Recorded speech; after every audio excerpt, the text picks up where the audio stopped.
आप सभी को मेरा नमस्कार। SK memorial senior secondary school की तरफ से मैं आप सभी का स्वागत करती हूँ और आज बच्चों के इस समय के सदुपयोग के लिए मैं आपके समक्ष इंग्लिश ग्रामर के कुछ टॉपिक्स डिस्कस करूंगी, जिसमें आज हमारा पहला टॉपिक है टेंस।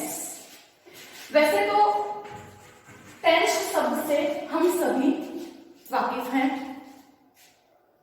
परंतु हमें बार बार टेंस पढ़ने की जरूरत क्यों पड़ती है? हमें टेंस क्यों पढ़ना है? टेंस हमें क्या बताता है? वास्तव में टेंस क्या है? टेंस का मतलब है टाइम। टाइम का मतलब है समय। आप सब कहेंगे कि हमें तो पता है समय क्या है, अभी क्या है, सुबह है, दोपहर है, शाम है, हम सब जानते हैं। परंतु इंग्लिश ग्रामर में जब हम कोई काम कर रहे हैं तो उसे व्यक्त करने के लिए एक विशेष प्रकार का टर्म है टेंस, जिसमें हम ये जानते हैं कि जो कार्य हम कर रहे हैं वो हमने कब किया है। कहने का अर्थ है कि वो हमने प्रेजेंट टेंस में कर रहे हैं या पास्ट में किया था या हम फ्यूचर में करने वाले हैं। तो किए गए समय कार्य का समय बताने के लिए हम टेंसेस का यूज करते हैं। में टेंस 3 प्रकार के होते हैं। वैसे तो आप इस टर्म से सभी फैमिलियर हैं। जहां तक मेरा अनुमान है सभी बच्चे जानते हैं कि टेंस 3 प्रकार के होते हैं। पहला प्रेजेंट टेंस, दूसरा पास्ट टेंस एंड तीसरा future tense.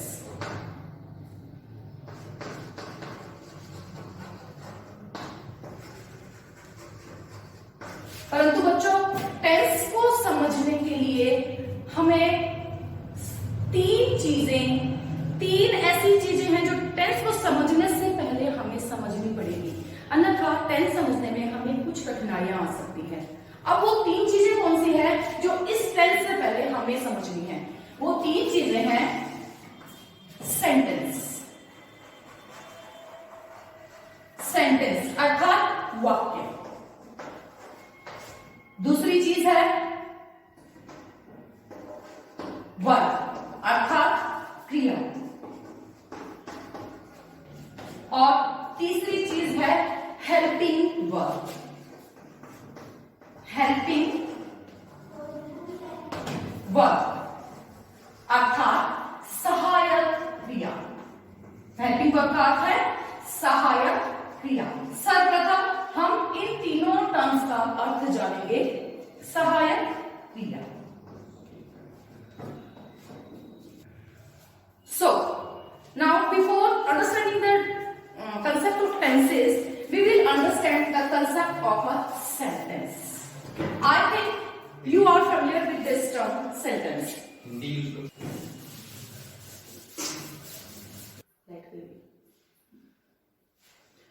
So at first we will discuss about sentence. What is a sentence? You are familiar with this term. So what we need to frame a sentence? जब भी हमें कोई वाक्य बनाना होता है, इस term को आप हिंदी में भी पढ़ते हैं कि वाक्य का निर्माण कैसे होता है, परंतु इंग्लिश में जब हम एक वाक्य बना रहे हैं तो उसके लिए 3 चीजें हमारे लिए बहुत इंपॉर्टेंट होती हैं, और वो 3 चीजें हैं सब्जेक्ट, वर्ब एंड ऑब्जेक्ट। अब हमें यह भी समझना जरूरी है कि सब्जेक्ट, वर्ब और ऑब्जेक्ट क्या होते हैं। सब्जेक्ट, अगर नॉर्मल भाषा में हम कहें तो हम कहते हैं सब्जेक्ट काम को करने वाला, यस, काम को करने वाला। But I am writing a sentence in which there is no any doer, कोई काम करने वाला यहां नहीं है। सी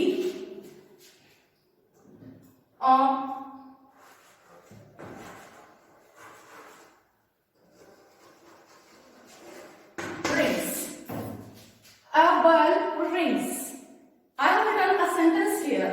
So what is subject here? So now we will discuss about subject. What is the subject?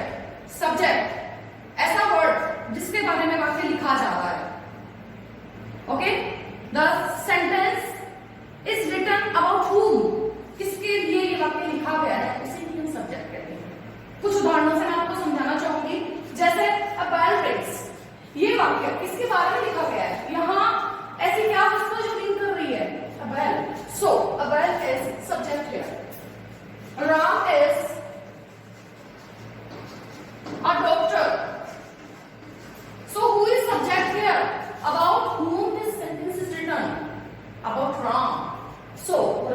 subject here. So conclusion is that about whom the sentence is written is known as subject. Now verb. What is verb? The work which we do. जो भी काम हम करते हैं उसे हम verb कहते हैं. जैसे हंसना, रोना, खाना, पीना, बोलना, दौड़ना, all are verbs. Now third thing is object. What is object? Object जिसके बारे में वाक्य लिखा गया है, जिसके बारे में वाक्य को हम पढ़ रहे हैं, लिख रहे हैं, बोल रहे हैं, उसी वस्तु को हम ऑब्जेक्ट कहते हैं. जैसे इस वाक्य में, now in this sentence, what do we see? Ram is a doctor. So what is object here? What is object here? Ram is subject because this sentence is written about Ram. So it is subject here. Verb, there is no verb in this sentence. So in this sentence, Ram is subject as I told you earlier. Now verb, there is no verb in this sentence. There is only object in this sentence, and this sentence is written about Ram that he is a doctor. So doctor is object here. Now one more example I am giving you. Sita sings a song.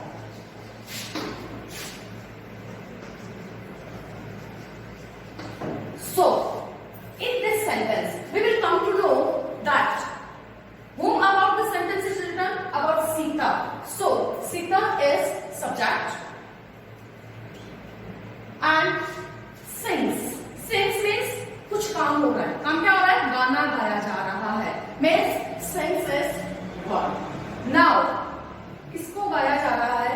गाने को गाया जा रहा है. So this song is object. Got it? जिसके बारे में वाक्य लिखा जाता है उसे हम ऑब्जेक्ट कहते हैं. जो काम को करता है वो सब्जेक्ट कहलाता है और जो काम होता है उसे वर्ब कहते हैं. Clear? Now come on topic. Now we will discuss about helping verb. What is helping verb? I think you all have heard about helping verb, but I'm sure कि आप में से बहुत लोगों को इसकी डेफिनेशन नहीं पता है कि हेल्पिंग वर्ब क्या होती है, इसका काम क्या होता है, हम हेल्पिंग वर्ब्स को क्यों यूज करते हैं. So today I'm telling you about helping verb before knowing the sense of tenses, before knowing the concept of tenses. So helping verb are the words. Helping verb are the words which denote the time of the verb, which denotes when the work is done. Okay? So helping verb सहायक क्रिया क्या है?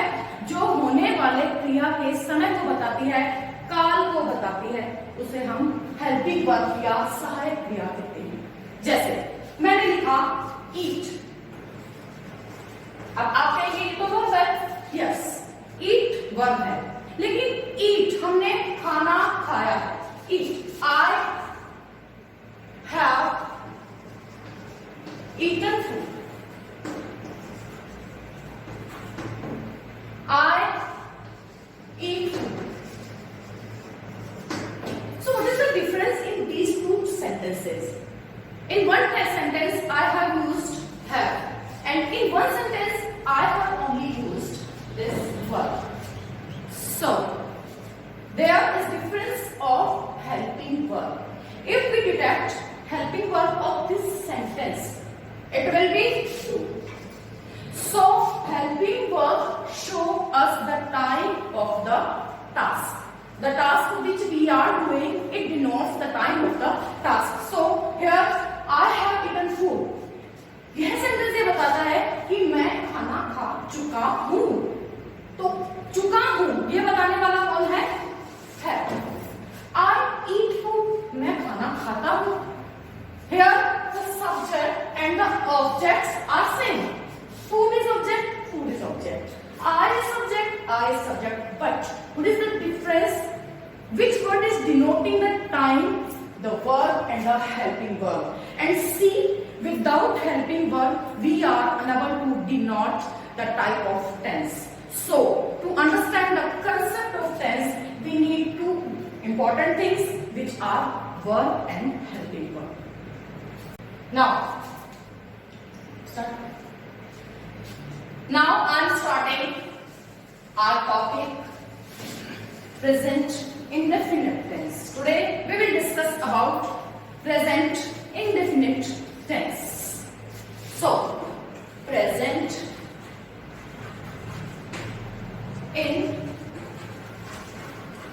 indefinite tense. Before this to say in present indefinite tense, I would like to tell you that each tense, means present tense, past tense and future tense, each type of tense has its 4 subtypes. Yes, you all are familiar about this. Yes, I am telling you that present, past and future, all these 3 tenses have their 4 subtypes. Present, past and future. Which 4 subtypes? That is indefinite, indefinite, continuous, perfect and perfect continuous. Perfect continuous. See what I am telling, that each and every means these 3 tenses have their 4 subtypes. Likewise, present indefinite, present continuous, present perfect continuous.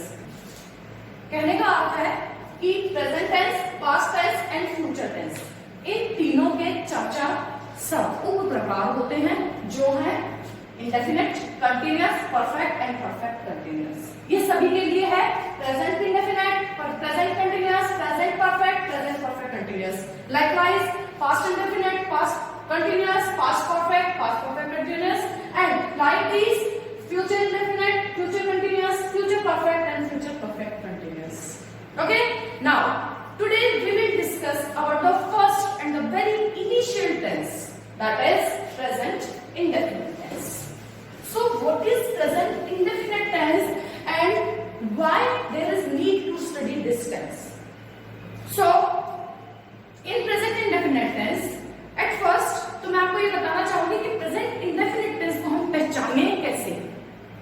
What is present indefinite tense? Present indefinite tense में वो सभी चीजें आती है जो हमारी daily की आदतें होती हैं, जो भी हम रोजमर्रा के काम कर रहे हैं, वो सब present indefinite tense में आएंगे. पहली बात, पहचान करने का सबसे अच्छा तरीका daily routine work, routine task. Present indefinite की पहली पहचान रूटीन टास्क. दूसरा और इंपॉर्टेंट फैक्टर इसका, जो जिससे हम इसे पहचान सकते हैं, वो है यूनिवर्सल ट्रुथ. अब आप पूछेंगे कि यूनिवर्सल ट्रुथ क्या होता है? यूनिवर्सल ट्रुथ शाश्वत सत्य, जिसे हम बदल नहीं सकते. जैसे पृथ्वी सूर्य के चारों तरफ घूमती है, क्या हम इसे बदल सकते हैं? नहीं. सूर्य पूर्व से निकलता है, कैसे हम बदल सकते हैं? नहीं. तो जितने भी शाश्वत सत्य हैं, यूनिवर्सल ट्रुथ्स हैं, वो सभी किसमें आते हैं? प्रेजेंट इंडेफिनिट टेंस में आते हैं. हमारी हैबिट्स, हमारी जो भी हैबिट्स है लाइफ की, जो कंटिन्यूअस हैबिट्स है, जो रेगुलर हैबिट्स हैं, वो सब किसमें आती हैं? प्रेजेंट इंडेफिनिट टेंस में आती है हमारी हैबिट्स. अब अगर हिंदी में इसका कंसेप्ट हम समझना चाहें, तो जिस भी वाक्य के अंत में ता है, ती है या ते है आता है, उसे हम प्रेजेंट इंडेफिनिट टेंस में रखते हैं. अब हमें इंग्लिश में इस टेंस को कैसे बनाना है, उसका जो पैटर्न है, उसका जो बनाने का तरीका है, आज मैं आपको समझाऊंगी. तो सबसे पहले मैं आपको ये बताना चाहूंगी कि किसी भी टेंस को जानने के लिए उसकी हेल्पिंग वर्ब जानना बहुत जरूरी है. और दूसरी बात, उसमें हम वर्ब की कौन सी फॉर्म यूज कर रहे हैं. वर्ब की फॉर्म का मतलब है हम इंग्लिश ग्रामर में यूजुअली वर्ब की 3 फॉर्म्स का यूज करते हैं। ठीक है, जैसे एग्जांपल तो आप दे देंगे, लेकिन आपको शायद इनका नाम ना पता हो। So verb first form, second form and forms of verb. सुना है आपने? यस आई नो, आप लोग जानते हैं first form, second form and third form. So इसे सिंपल फॉर्म कहते हैं, इसे पास्ट फॉर्म कहते हैं और इसे पास्ट पार्टिसिपल फॉर्म कहते हैं। जैसे आपको एक डू का उदाहरण देती हूं मैं, do, did and does. Sorry, do, did, done. Do, did, done, do की ही तीनों फॉर्म्स है, इसकी वर्ब की। डू का मतलब करना, मतलब एक वर्ब है। इसकी तीनों फॉर्म्स कौन सी है? This is present form. जब भी हम प्रेजेंट टेंस में डू का यूज करेंगे तो हम कौन सी फॉर्म यूज करेंगे? Do, because this is present form of do. इसी तरीके से सभी वर्ब्स की, सभी क्रियाओं की प्रेजेंट टेंस में हम फर्स्ट फॉर्म ही यूज करेंगे। दिमाग में इसे आप फीड कर ले कि प्रेजेंट टेंस में वर्ब की फर्स्ट फॉर्म ही यूज होती है, जिसे हम प्रेजेंट फॉर्म भी कहते हैं। ये है सेकंड फॉर्म जिसे हम पास्ट टेंस में यूज करते हैं, और ये है पास्ट पार्टिसिपल जिसे परफेक्ट में यूज करेंगे। ये सब मैं आगे की वीडियोस में आपको बताऊंगी। प्रेजेंट इंडेफिनिट के सेंटेंस हम कैसे बनाएंगे, इसमें कौन सी वर्ब का हम यूज करेंगे, कौन सी हेल्पिंग वर्ब हम यूज करेंगे, हम आसानी से समझ सकते हैं। बस थोड़ा सा कंसंट्रेशन की जरूरत है। अगर आपने इसे एक बार में अच्छे से समझ लिया तो आपको कंफ्यूज होने की जरूरत नहीं है। एट फर्स्ट वर्ब की हम इसमें फर्स्ट फॉर्म यूज करेंगे। Verb first form, first form of verb helping verbs. Helping verb की मैं शॉर्ट फॉर्म याद कर रही हूँ। एच मतलब हेल्पिंग, बी मतलब वर्ब। हेल्पिंग वर्ब हम इसमें यूज करेंगे do and does. These are two helping verbs which we will use in this tense, do and does.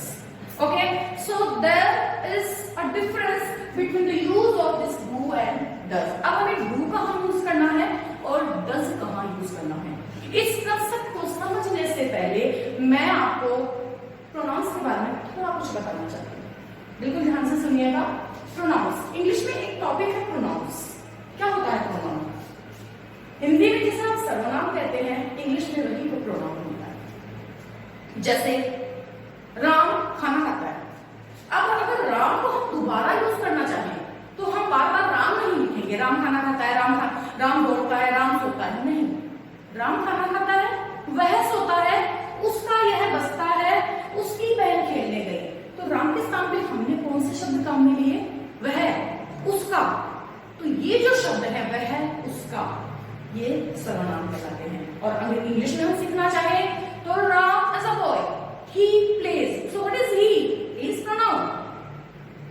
His bag is blue, what is his? His is pronoun. So I will tell you about these persons. So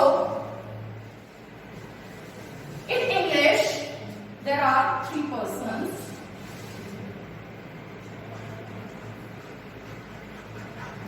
First person, second person and third. Now I'm telling you about persons because we will use persons according to the helping verbs in our tense. यहाँ पर मैंने आपको do और does बताया है कि helping verb है, तो यहाँ हम do के साथ कौन से पर्सन का यूज करेंगे और does के साथ कौन से पर्सन का यूज करेंगे, इसलिए उनसे पहले मैं आपको पर्सन के बारे में बता रही हूँ। So first person, I and we, मैं और हम सब और मैं। फर्स्ट पर्सन तुम, हमारे बाद में कौन आया? तुम, जो दूसरा व्यक्ति है, मीन्स वो सेकंड पर्सन है, you is second person. And third person, जितने भी, इनके अलावा जितने भी प्रोनाउंस हैं, आई, सॉरी, ही, शी, इट, दे, ये सभी किसमें आते हैं? ये सभी थर्ड पर्सन में आते हैं। जैसे ही, वो, she, it, they, all the singulars, जितने भी सिंगुलर्स हैं वो सब किसमें आ रहे हैं? इसमें आ रहे हैं, थर्ड पर्सन में आ रहे हैं। सो अब डू और डज का हम यूज समझेंगे तो हमें समझने में परेशानी नहीं होगी, कोई डिफिकल्टी नहीं होगी। सो आई, सबसे पहले आप किसी भी टेंस का वाक्य बनाएंगे तो सबसे पहले हम लगाएंगे सब्जेक्ट, फिर उसके बाद में हम लगाएंगे वर्ब और उसके बाद हम यूज करेंगे ऑब्जेक्ट। तो इस वक्त सेंटेंस का, इस टेंस का वाक्य बनाने से पहले मैं आपको इसके सब्जेक्ट का कुछ डिफरेंशिएशन है वो बता दूंगी कि जब हम फर्स्ट पर्सन और सेकंड पर्सन का यूज करेंगे, बहुत सिंपल तरीके से बताती हूं कि किसी भी सिंगुलर के साथ, बहुत सिंपल तरीके से सीखिए आप, किसी भी सिंगुलर के साथ हम वर्ब की फर्स्ट फॉर्म का यूज करके उसके साथ क्या लगाएंगे, एस या ईएस लगाएंगे। Everyone repeat it please. Present indefinite tense के वाक्य बनाते समय हम सिंगुलर के साथ, किसी भी सिंगुलर पर्सन के साथ, प्रोनाउन के साथ हम क्या यूज करेंगे, वर्ब की फर्स्ट फॉर्म प्लस एस या ईएस। अब दूसरी चीज क्या है, अब सिंगुलर के साथ हम यूज कर रहे हैं तो अब क्या हो गया, अब फर्स्ट पर्सन या सेकंड पर्सन या फिर हमारे पास कोई प्लूरल हो, और सिंपल तरीका बता रही हूं आपको, प्लूरल हो तो हम क्या यूज करेंगे, सिर्फ वर्ब की फर्स्ट फॉर्म। क्या बताया, बहुत ध्यान से समझने की चीजें, ये दो ही ऐसी चीजें हैं जिनको अगर आप समझ लेते हैं तो आपके लिए प्रेजेंट इंडेफिनिट टेंस समझने में बहुत आसानी होगी। सिंगुलर के साथ में वर्ब की फर्स्ट फॉर्म प्लस एस और एस, और Plurals first person and second person के साथ में किसका यूज कर रहे हैं, वर्ब की केवल फर्स्ट फॉर्म का एस और एस का यूज हम यहां नहीं करेंगे। Okay, clear? Now I am giving you examples regarding this. Okay, so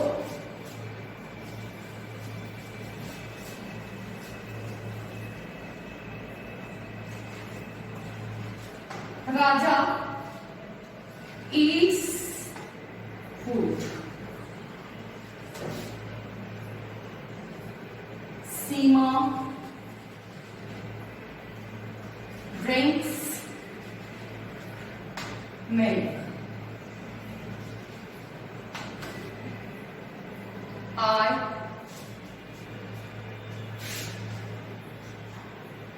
sleep. We go to school. अभी मैं इसे एड्रेस नहीं करूंगी क्योंकि इससे रिलेटेड मैं कुछ चीज आपको बताना चाहती हूँ। 4 एग्जांपल्स यहां मैंने लिखे हैं, बहुत ध्यान से देखिए। यहां पर राजा क्या है, सिंगुलर है plural, yes singular, Raja is singular, Seema is singular. So what I have used here, with singulars, I have used first form of verb plus this s. Is it or not? What I told you earlier, कि singulars के साथ में verb की first form के साथ s या es का use हम करेंगे, और इसी के 2 एग्जांपल मैंने आपको यहाँ बताए। As well as with the first form of verb, we will use plural first person or second person. So examples are here. What is this? This is first person. And what I have used here? Here only first form of verb. As I told you, only first form of verb I have used here. Similarly, in next example, what we are having? We. This is also first person. So what I have used here? We go to school. What is go? Only first form. So with first person, second person, I have used only first form of verb, and with singulars, I have used first form of verb plus s and es. In this also, with drink, I have used s. So this is the difference between the uses of pronouns. That with which pronoun we are using first form, and with which pronoun we are using first form plus s and es. Now, when we are using these, what? These are the 2 conditions in present indefinite tense. And now I am telling you about helping verb. I told you earlier that we are using 2 helping verbs in this tense. First is do and second is does.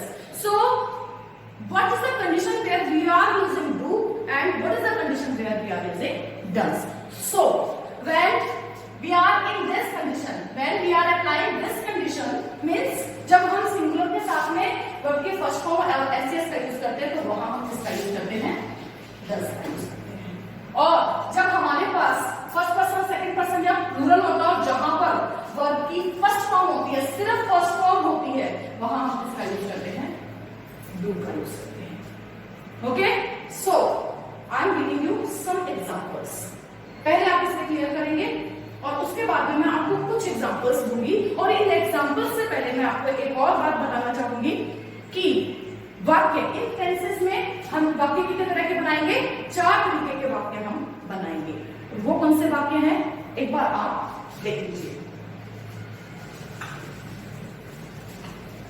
पहला वाक्य जो हम इस pattern का बनाते हैं, इसे हम क्या कहते हैं, simple sentence, types of sentences. Sentences हम कौन कौन से बनाएंगे टेंसेस में, वो मैं आपको बताना चाह रही हूं। पहला वाक्य हम बनाएंगे अफर्मेटिव या सिंपल सेंटेंस, सिंपल सेंटेंस। दूसरा हम बनाएंगे interrogative,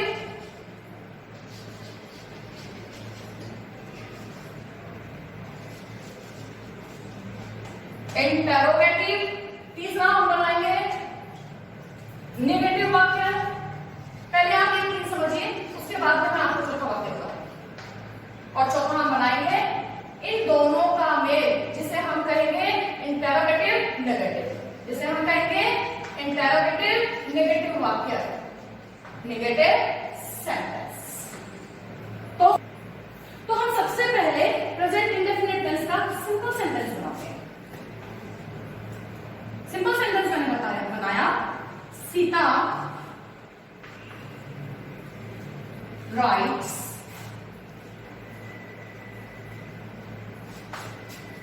a book. Okay, book. This is book. Sita writes a book. So, what is here? Sita is singular, and what I have used here, verb plus first form of verb plus s or es. Is it? So, we need to frame an interrogative sentence. So first I will tell you what is interrogative, what is negative, and what is negative, and what is interrogative negative sentence. So don't get confused in interrogative. When this word comes, keep in your mind that it belongs to this mark. Means this type of sentence is a question. Okay? So we are asking question here when we are writing an interrogative sentence. Now, what is negative? As you know, negative means not a positive response, means not. When we are using not in any sentence, that this type of sentence is known as negative sentence.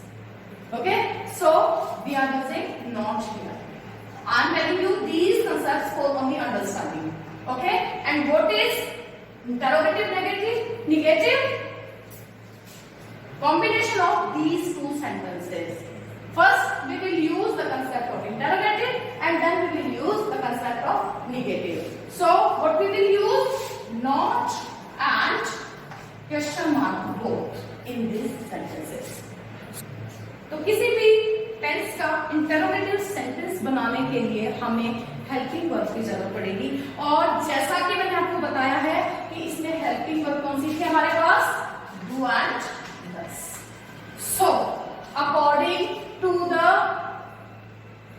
subject, according to the subject of the sentence, हम इस helping verb का selection करेंगे। तो यहाँ बता सकते हैं कि सीता अगर सिंगुलर है तो हमें कौन सी वाली हेल्पिंग वर्ब यूज करनी है, does. So, अब मैं आपको इंटरोगेटिव सेंटेंस का पैटर्न बताती हूँ। इंटरोगेटिव सेंटेंस बनाने के लिए हमें वाक्य के सबसे पहले, वाक्य के प्रारंभ में हमें क्या करना होता है, हमें इंटरोगेटिव सेंटेंस बनाने के लिए हेल्पिंग वर्ब लगाना होता है। अब अगर हेल्पिंग वर्ब पहले आ गई तो फिर सब्जेक्ट तो उसके बाद ही आएगा। सब्जेक्ट, फिर हम बताएंगे वर्ब की फर्स्ट फॉर्म क्या है, सिर्फ वर्ब की फर्स्ट फॉर्म, ऐसा भी इसका कोई काम नहीं है। अब इसके बाद जो भी ऑब्जेक्ट हमारे पास होता है वो हम यहाँ अप्लाई करेंगे, और उसके बाद जैसा मैंने बताया कि ये क्वेश्चन मार्क वाला सेंटेंस होता है, यहाँ प्रश्न पूछा जाता है, इसलिए हम यहाँ क्या लगाएंगे, प्रश्नवाचक चिन्ह लगाएंगे। अब इस वाक्य का अगर हमें कोई कहे कि आप इंटरोगेटिव बनाओ, तो आप कैसे बनाएंगे? अब आपको हेल्पिंग वर्ब ढूंढनी होगी, कैसे? इस सब्जेक्ट को देख करके। अभी सब्जेक्ट क्या सिंगुलर है तो हम यूज करेंगे डज। अब सब्जेक्ट कौन है यहाँ? सीता। डज सीता। वर्ब क्या है? काम क्या हो रहा है? लिखना। Write. Does Sita write. Object क्या है? So what is here?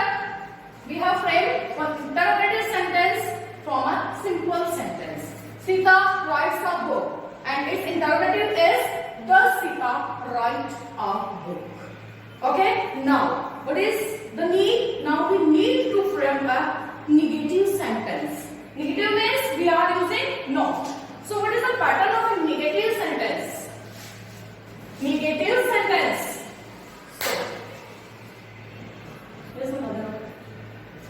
So negative sentence. When we will frame negative sentence, the pattern will be, first we will use subject, helping verb plus not, because this is negative sentence. Verb first form plus object. So from this sentence, what is subject here? Here, Sita is subject. So, Sita, helping verb is does. Does not. Verb write. Does not write. Object is out. So, what is this? Negative sentence. Why? Because we have used not here. यहाँ हमने not का use किया, इसलिए ये क्या है? एक negative sentence है. So today what we have done, we have studied about present indefinite tense, and summary of this tense is that we are using do and does as helping verb, first form of verb, and with singulars we are using first form of verb plus s or es, and with first person, second person and plurals we are not using s or es with verb. Okay, this is the summary. So thank you all of you for giving me time. Have a nice day.